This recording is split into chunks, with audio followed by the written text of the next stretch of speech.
Jojo Fry, and this is my channel Jojo Fry Rocks, and we've come to the last final video in my Guitar Heroes mini-series.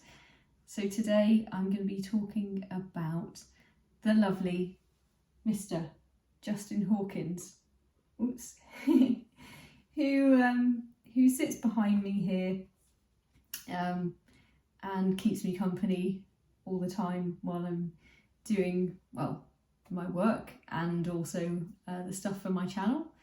I just want to talk a little bit today about how he's inspired me in terms of guitar playing, why I think he's so unique, and what it's meant to me over the years, being a fan of the darkness, being a fan of Justin's, and how he continues to influence me and inspire me, and a little bit also about his YouTube channel, Justin Hawkins Rise Again.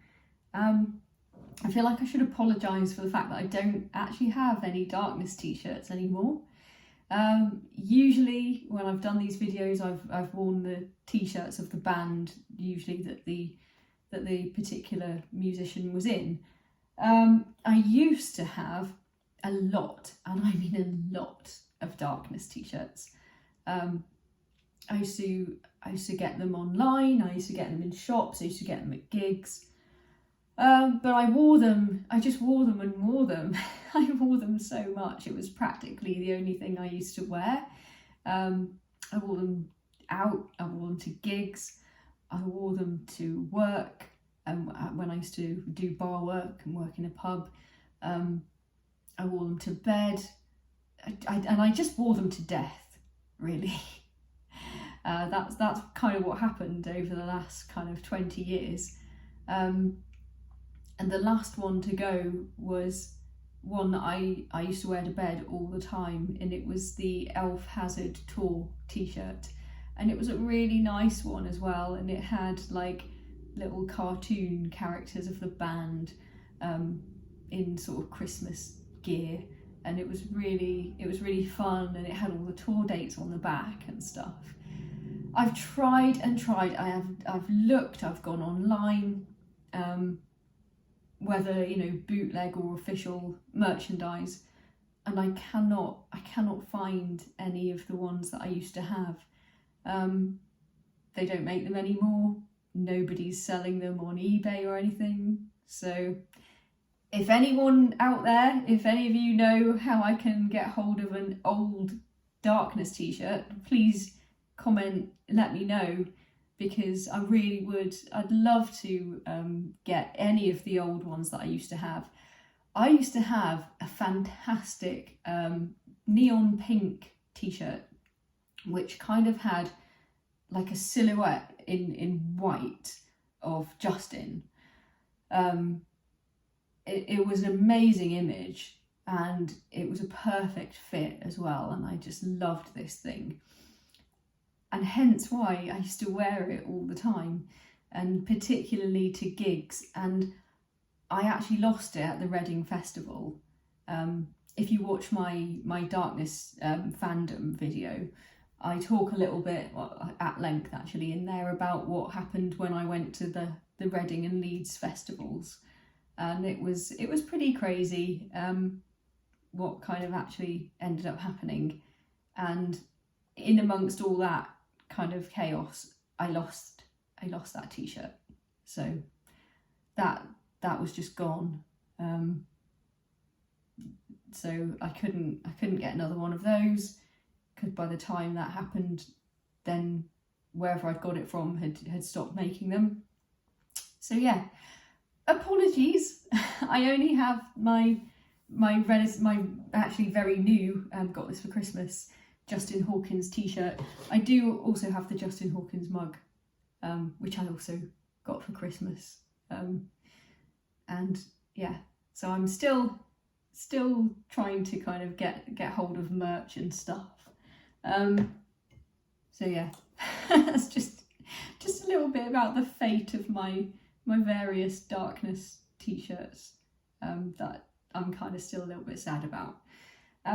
But anyway, as you all know, I have already put out a video, a very long video, about how I got into the darkness, and all the things that happened throughout the course of following them, and going to their gigs and various things that happened. So I'm not going to really talk about any of that stuff in this video. What I kind of want to focus on here is about Justin in particular as a guitarist.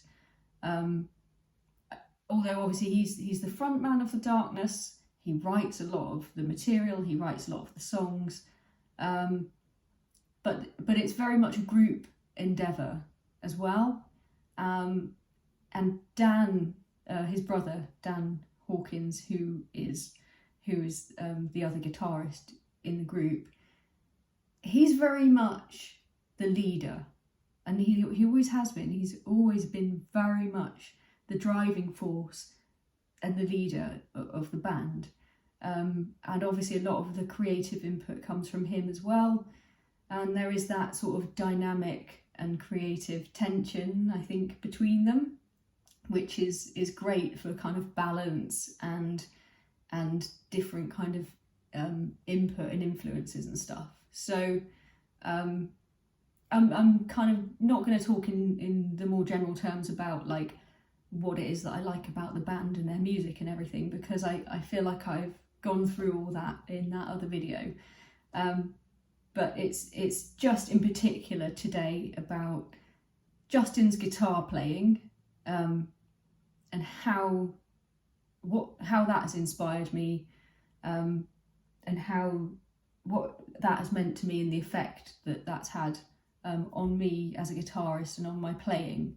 And I think probably the first thing to say is that if it hadn't been for Justin and going to see him play, and getting into getting back into going and watching gigs and live music again, because I hadn't really done that for quite some time before the Darkness came along.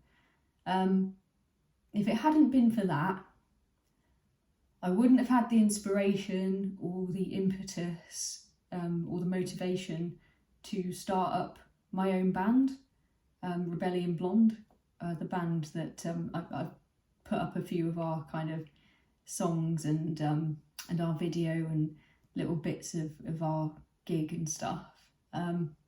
So yeah, the whole drive behind that and the desire to want to do that came from just going out and watching the Darkness play. It really inspired me. It really made me want to do it. And I think part of the reason for that was that I think I've said before that I'd been feeling less and less inspired by new music in the early 2000s. There wasn't really a lot that I could get into, and I tend to be, I'm kind of someone who, if I'm not listening to music particularly, then I don't particularly feel like playing music either. It's one of those like vicious circles, I guess. Like the less that I listen to it or go and see bands, the less inclined I am to want to like go and pick up a guitar. Whereas if I hear a song or a riff or a solo, or I see someone play something that I really, really like, I will immediately want to go and figure it out and, you know, go and get a guitar, listen to it, put it on, see if I can work out, you know, what the chords are or where it starts or what that riff is or something. And then I really feel a lot of satisfaction from doing that. And that's how it was when I heard the Darkness and saw Justin playing. I was obviously watching the whole show and everything that was going on, but I was also very focused on looking at what he was doing on the guitar, the sound of it, the tone of it was just absolutely awesome. I really, really loved it. It just sounded, it had that real classic rock sound. And it was just sort of loud and very kind of exciting, but he was also doing things that I could recognise as being like, oh, that's a kind of pentatonic scale that he's doing there in that particular riff or solo. Oh, I can see how he's doing that. Oh, I can see that's a legato run of pull-offs and hammer-ons and stuff. And it was, I mean, he's just great to watch. He's just amazing, just fantastic to watch. He's so fluid as a player. And he's so natural. Like, it just seems to be this natural ability that it's just, he just does everything kind of so casual. Like, it's like a second nature thing with him. He's got all this expression and everything, but at the same time, he can be doing all of that whilst entertaining you. So he'll be kind of looking directly at people in the audience, you know, smiling, maybe sort of like making faces in an entertaining way. He's got so much personality, and of course that was one of the reasons why they became so big, why they became such a big thing, was because of his exuberant and really kind of just really kind of showy personality, I guess, like particularly as a performer on stage. You can't take your eyes off him, you really, really can't. He's just got such a sense of showmanship about him, and in the way that he plays as well, it's, like I say, it's just so kind of fluent and fluid. But he doesn't do what quite, I think, a lot of guitarists can tend to do, in terms of like, he doesn't kind of get lost in what he's doing and what he's playing, and you know, his focus is always sort of outwards towards you as the audience, and of course that makes you feel like really, really engaged and like there's something personal going on. There's a real connection about it, and that of course is what makes it such great fun to go and see him. And all of that made me really feel like, oh, you know, I haven't done anything like that for years and years and years. And I'm a little bit like that, in the sense that I enjoy performing. I probably can't do it anywhere near as well as that. But I've always enjoyed being on stage, you know, from being a kid and being in school plays and things, to just like general public speaking. Like if I have to do presentations or anything in a professional context, that's never bothered me. I've always quite enjoyed that. I'm very much someone who seems to soak up the sort of attention and the spotlight, and I always sort of welcome that. So it's something that I've always done from being quite young to being a teenager and going out playing in bands and stuff, and when I was at school and college, going out doing karaoke. Like that used to be, I mean, it was a big thing in the 90s. It was quite huge, wasn't it? Something that we all used to go out and do it, you know. And that, I used to love going out and doing that. I actually got banned from a couple of places for like, they just didn't want to hear anything from me after a certain point. I think it does get a bit much. But yeah, it was all really good fun. So at the point where I'd gotten into the darkness, it had just been a long time since I'd done anything, and it really sort of reinvigorated my desire to want to do that. And I thought about doing, I could do sort of karaoke and stuff, or open mic nights and stuff, but I thought, no, I want to do this. I want to be in a band like this, and they all seem to just have such good fun together. There was just a real kind of sense of fun within the band, and I thought, I really miss that. I miss having that connection, but also having the other people there, the other band members there to play off of when you're performing and stuff. So yeah, that was one massive way in which Justin, particularly himself, inspired me, and then that led to me getting this guitar as well, because I wanted to be able to play basically Darkness songs, and I didn't have a guitar that would, at that time, that I would have been able to have that kind of sound. Obviously Justin plays, or at that time anyway, primarily Les Pauls through Marshalls. So again, that was another reason why it had that really classic vintage rock sound, because that is the sound, isn't it? It's the sound of a Les Paul through a Marshall stack, and it was another kind of aspect of it that appealed to me, I think, because he didn't use loads and loads of pedals and effects. He wasn't kind of creating soundscapes or anything like really complicated. It was just straightforward kind of rock and roll, power chords, pentatonic style solos,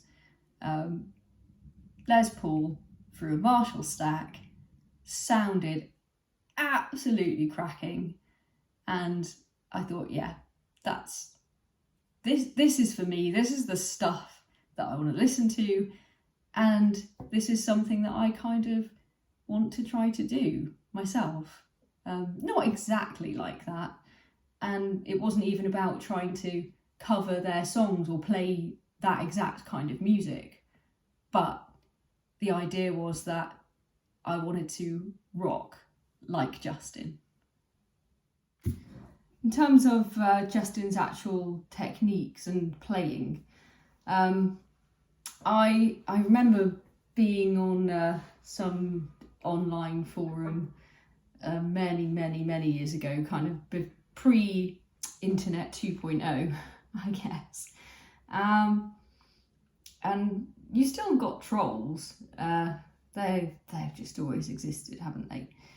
And I was on a forum on the Darkness website, and someone had come on there, and they said that they were sort of saying disparaging things about the band, and they said about Justin's playing that he was a slower, more boring Slash. I think thinking that is some kind of, that's the best put down that they could think of, which is just kind of hilarious, because, well, at least in my view anyway, any kind of comparison to Slash is not in any way an insult. There's no way that you can be insulted by being compared on any level to Slash. So, personally, I would be thrilled. I would take that. If somebody thought I sounded like Slash, but a bit slower and a bit more predictable, then I will die happy, quite frankly. I don't know how Justin would feel about that. Not about me dying, obviously, but about it being compared to Slash. I'm pretty sure he'd be quite happy. And I guess I guess in some ways I kind of agree with that comment, in the sense that his style is a tiny bit Slash-esque, in the sense that he leans into those kind of the classic kind of blues style playing in the things like the scales and things that he uses very often. Pentatonic scale for solos, but he sticks more within, and I guess what they meant by more boring, I would interpret as being like more predictable, in the sense of staying more within the framework of the traditional scales and modes that you expect in this genre of music, really, in rock music. Not really kind of straying too far outside of those kind of musical frameworks, if you like. But in a way, that's what makes it really satisfying, really great music to listen to, because it's what your ear is expecting to hear, and most of the phrases and things resolve in a really satisfying way, in a way that you want them to, and so kind of his solos are really great and really memorable, and you can sing them. I mean, if you could actually get your voice to go that high, which I can't, so I'm not going to sing any of his solos. He could probably sing them because he's got that kind of voice. But if I just kind of go through the main one from I Believe in a Thing Called Love, it sort of stays within that kind of pentatonic scale. It's in E, which is a really like blues rock kind of key. The whole song is, so it's got that anthemic sort of classic quality to it. Which is I think what made it catch all of our attention and helped them to sort of catch fire in the beginning. So yeah, it's just got this really solid structure to it.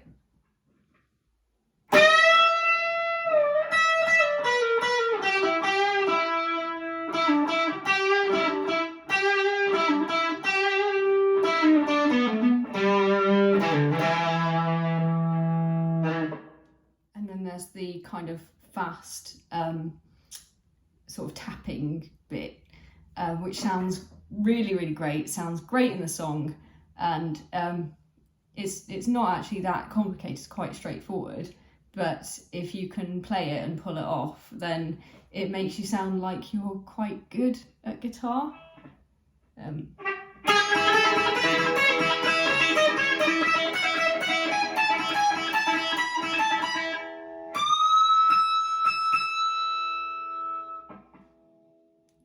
Which I always kind of enjoy. That's good fun. So yeah, there's hundreds and hundreds of licks and riffs and stuff within Darkness songs that just use very very classic sounding kind of blues scales and licks and bends and hammer-ons and pull-offs. Like legato stuff is Justin's wheelhouse, basically. And like I say, that's what gives it that kind of really lovely, fast, fluid, easy kind of feeling. Not easy in the sense of technically easy, but like it's just so nice to watch him play it, basically, and so like fun to listen to. I think where they, really lean into that whole kind of bluesy style, AC/DC-esque riffing, is that's when they've created kind of some of my favourite songs and riffs anyway. I love the Black Shuck opening. That kind of just those few notes, like just that, the bend that starts that phrase, the it's just, it really rocks, doesn't it? It's just...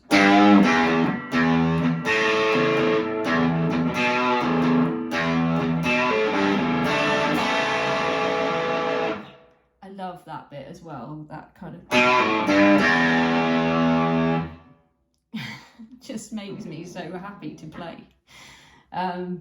It just sounds so cool, doesn't it? It just rocks, you know. It's I think actually every bit as iconic and memorable as something like Back in Black, probably even more so actually, for me anyway. One example of that sort of legato, sort of hammer on and pull off run type playing that Justin does is the opening of Love on the Rocks with No Ice, and this is one that I've tried really hard over the years to nail it, but it's still pretty tricky. I still find it quite difficult to do, particularly the kind of run of pull-offs. I think it's just a case of building up strength probably, but it's also getting the timing right as well. And like I say, when you see Justin play it, I mean, it's just so casual and so like, it's almost a throwaway thing, you know. You can tell it's not really particular effort for him, which you just think, oh, I wish I could just do it like that. And I guess it is just practice and building those muscles and the muscle memory and everything like that. But still, you know, it's a great one. If you do manage to do it, it again just sounds so cool.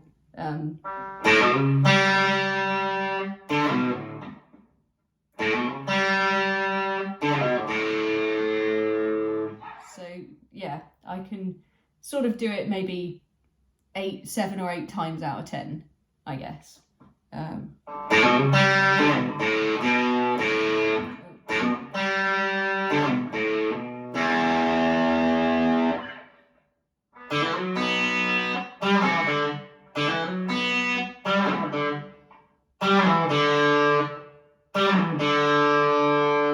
It was nearly there.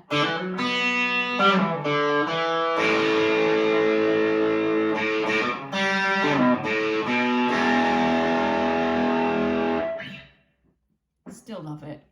Still trying to do it. So I just wanted to say a little bit about Justin Hawkins Rides Again, because I know we're all very keen on YouTube here. That's obviously why we're here in the first place. But yeah, Justin's been doing his own channel for about 2 years now, since about 2002, or might even be a little bit earlier than that actually. 2001. Gosh, it's been a while now. It still feels quite recent because I hadn't sort of seen him, as it were.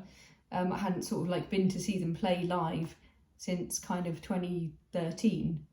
I'd seen them do an online gig, the one that they did at the O2, where they sort of played to an empty O2 in 2020. That was like Christmas time 2020, and they put that, you know, they streamed that live. So I kind of had tickets, you know, I got a ticket to that gig, as it were.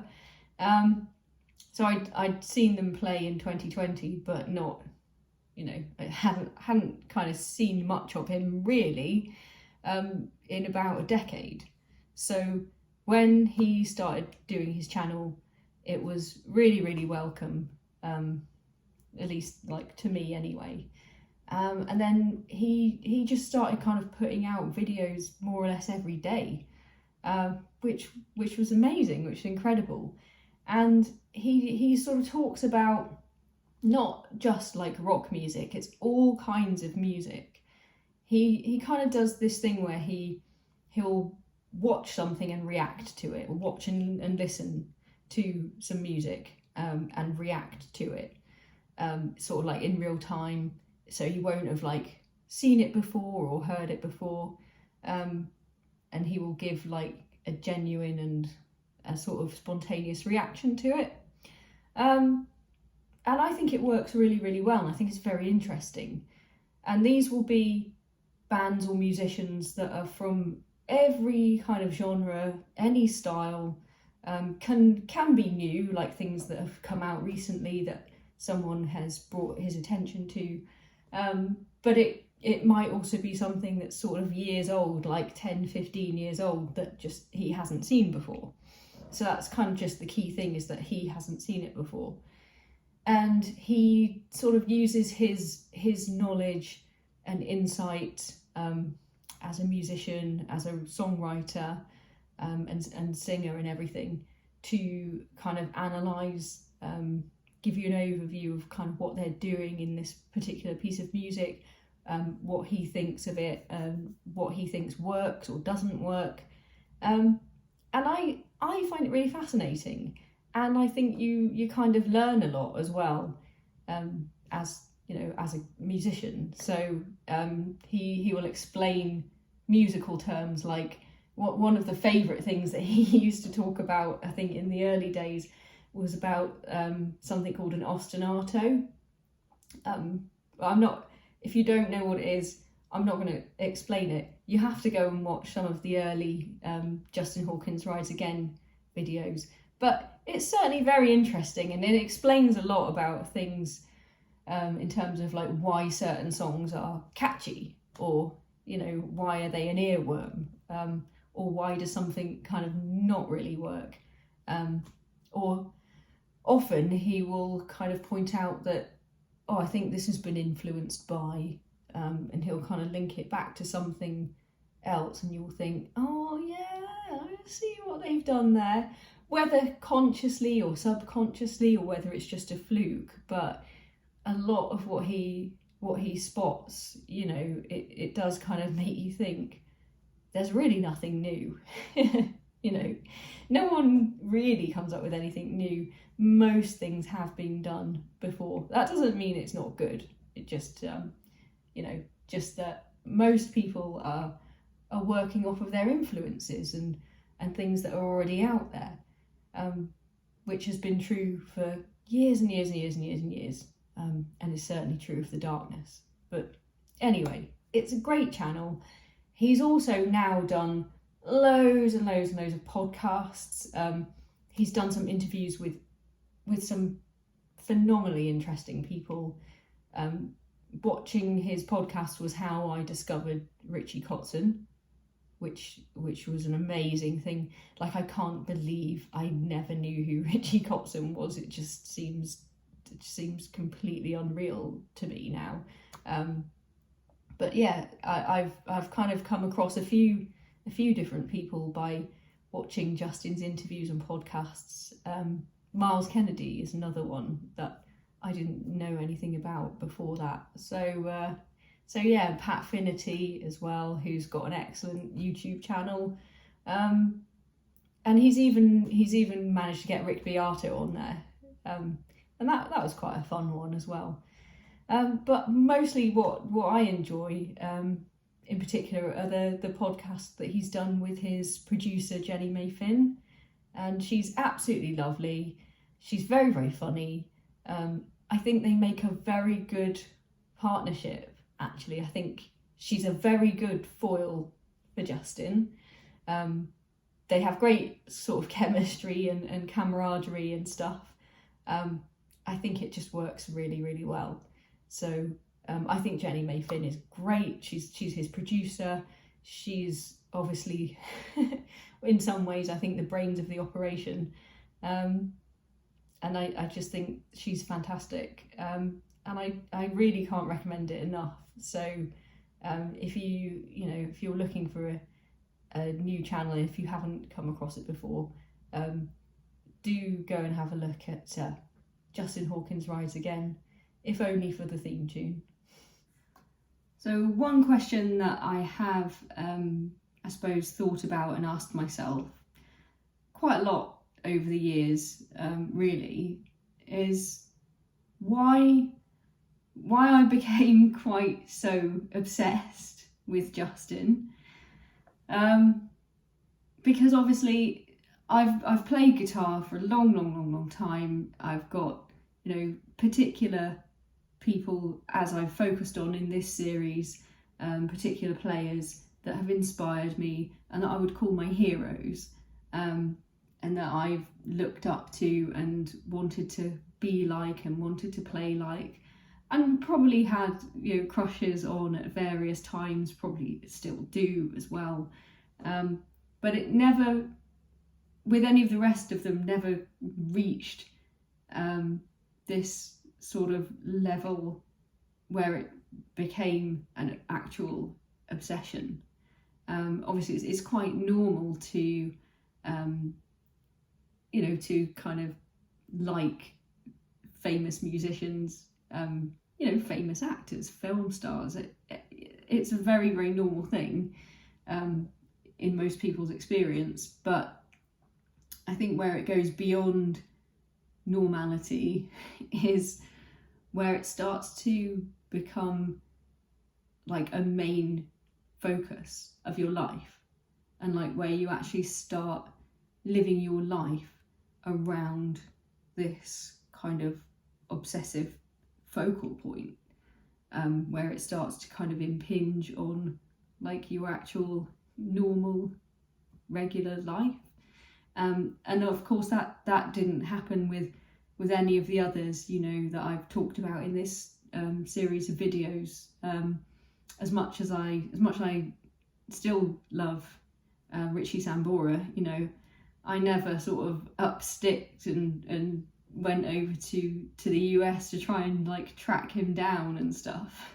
Like, it just, you know, that wouldn't have ever even crossed my mind. I haven't actually even been ever to see Bon Jovi live, which is just because of a combination of things, really. I guess I was kind of too young, and then when I got older, I just kind of had other priorities, and I didn't really kind of also have the money to be able to afford to sort of go to their massive stadium gigs and things like that. So it was just never the same thing. But with Justin, I think there are a few factors that kind of fueled that development into it being kind of an obsession. I mean, for a kickoff, he's British, right? They're a UK band, and it started here, and it started quite small, like in the very beginning. So there was just that whole thing around the opportunity, I guess. Also, I was sort of in my early 20s, so I was sort of an independent adult, as it were. And if I wanted to choose to sort of go and follow a band and go to gigs and festivals and whatnot, then I could do that. You know, I was able to sort of access credit and things, so I could afford to do stuff like that. I didn't have any other commitments financially or in terms of family. You know, it was kind of up to me whatever I wanted to do with my own time and my own money, you know, whether I actually had that or not, or could just access it using kind of credit cards and stuff. So I think that was at least part of it. And I think the other part of it was the fact that suddenly we had the internet by then. So you suddenly had access to a lot more information, you know, not only via kind of like official websites and stuff where they actually put out information themselves, but there was just so much more out there. I mean, it was still before things like YouTube, so you didn't have kind of that platform in 2003, but you know, you still had like these forums where you could talk to other fans and other people around the country and internationally as well.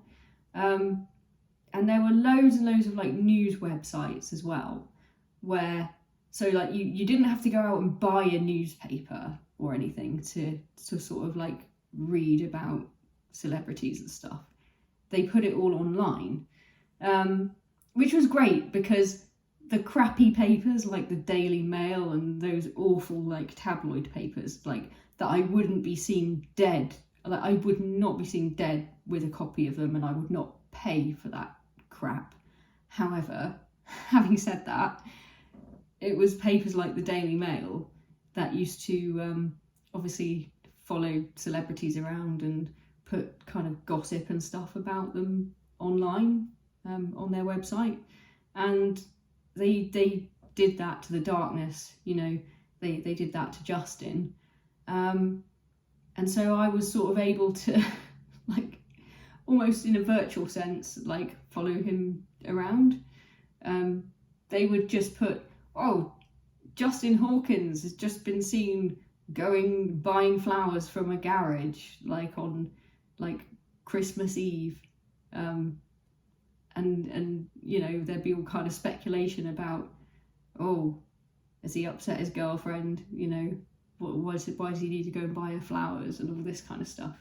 There was all sorts of stuff, and it is horrible and it is gossip and it's mostly nonsense, but I don't know, it just kind of fueled my interest, if you like.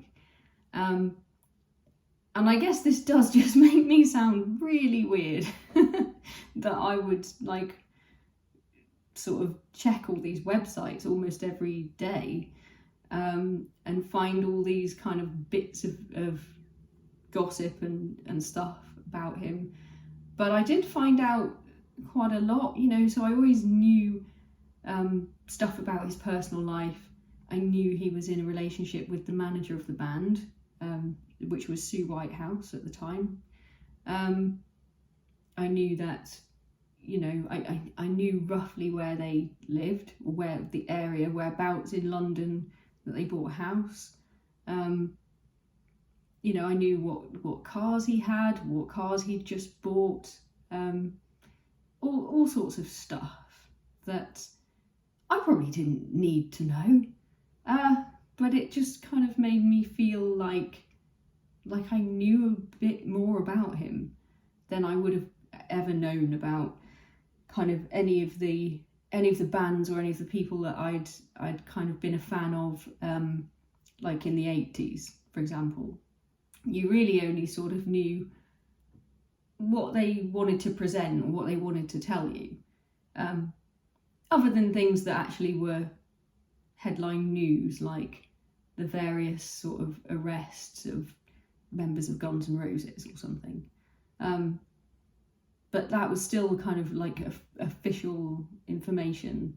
And of course papers have always printed bits of, you know, snippets of whatever rumours or gossip they've been able to get hold of. But it was just more immediate, it was just easier to get because it was just online, on a website, on like probably like Yahoo News or something, and you could just click through to like some crappy tabloid paper, and there you'd have all your, you know, celebrity gossip and stuff.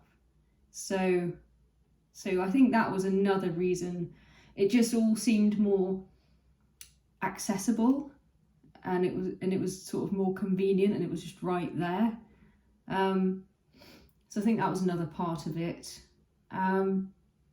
But also just the fact that like getting into a band from kind of like almost day one, you feel like really, really invested in their success.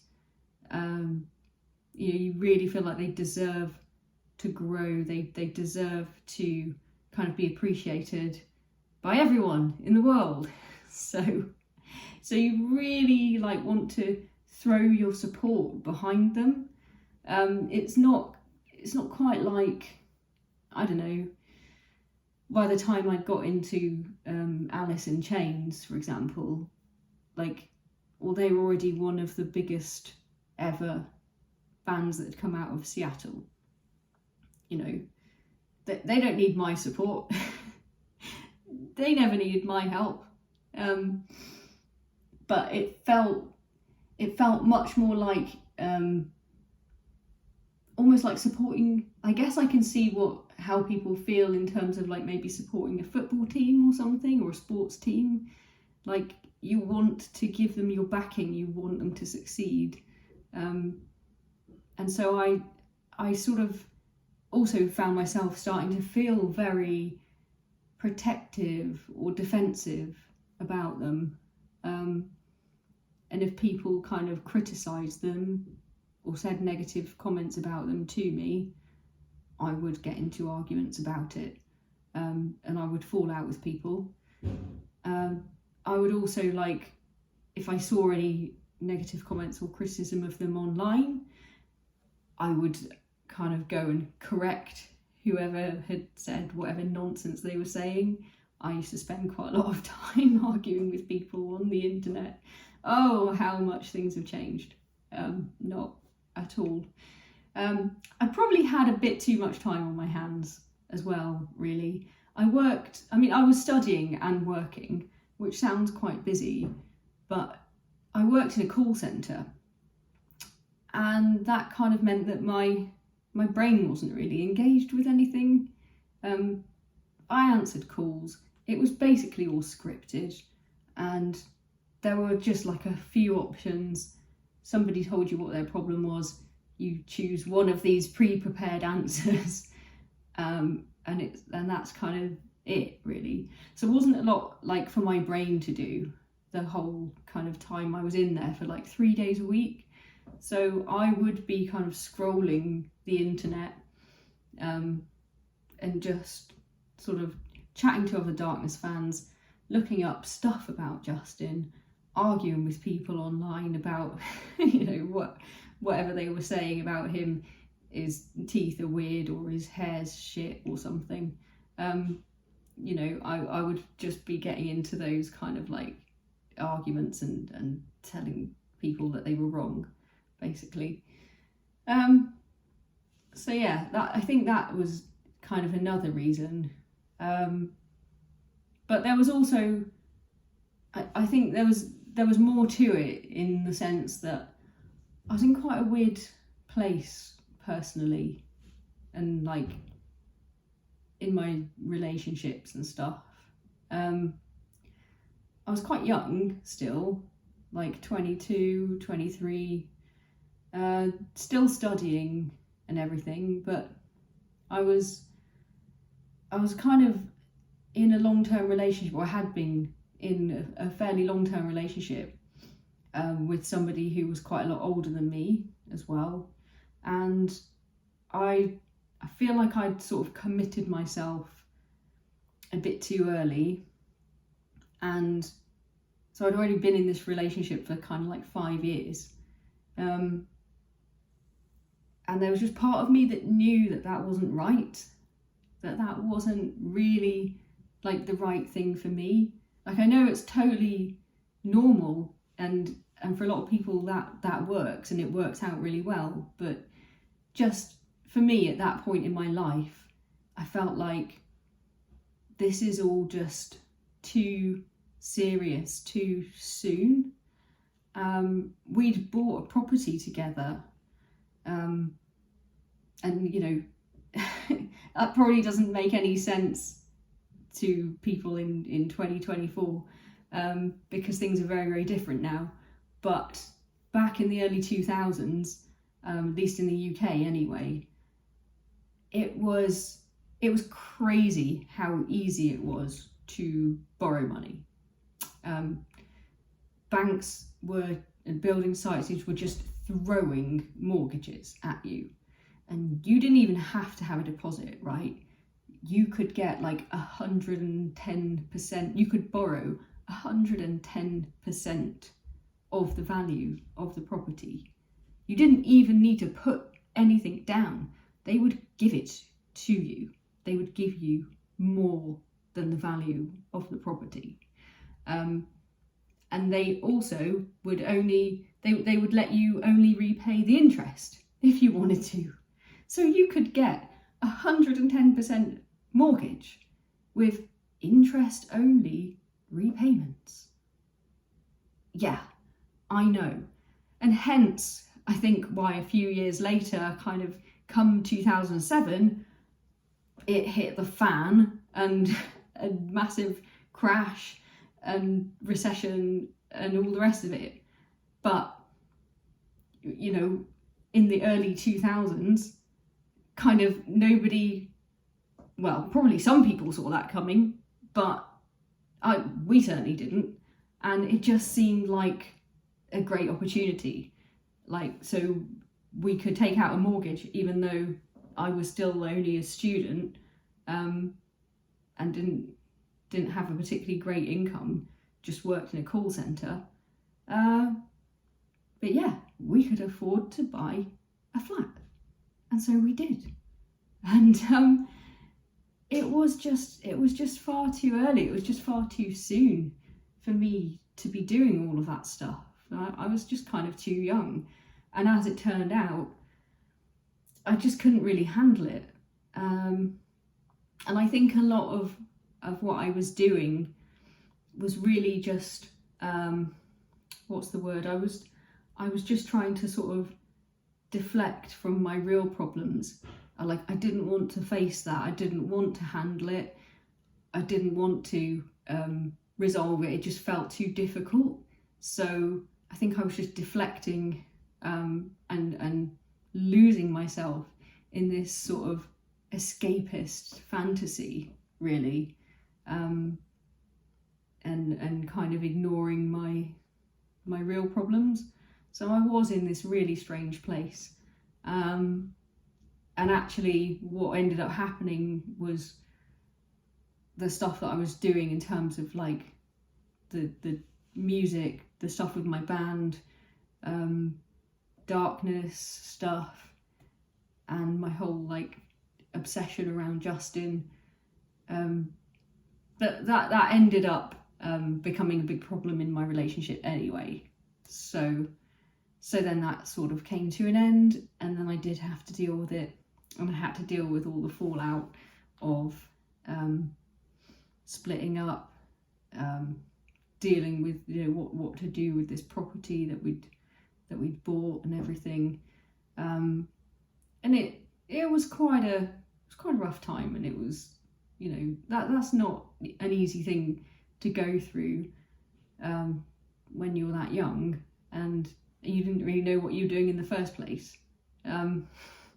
So I learned a lot from it, but now, sort of with hindsight, with a lot of hindsight, I can see that part of what I was doing was trying to kind of find an escape, a release from the real problems. I was just kind of sticking my head in the sand, and trying to kind of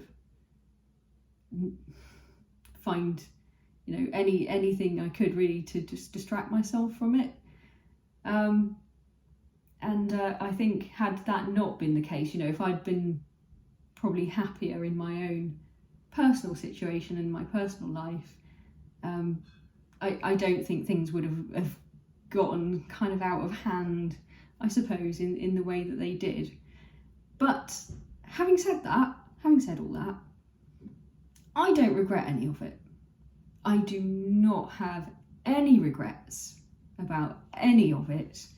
I will always cherish the memories that I have, and that I've talked about in my darkness video, and those experiences. They will always be very, very precious to me. I wouldn't change it for anything. I really, really wouldn't. And I still love Justin. And you know, as much as some of it was probably a little bit damaging in the short term, It certainly hasn't had any negative or ill effects on me in the long term, so that's the good news. And I still love Justin, just not quite as obsessively as I used to, which I feel is a much healthier thing.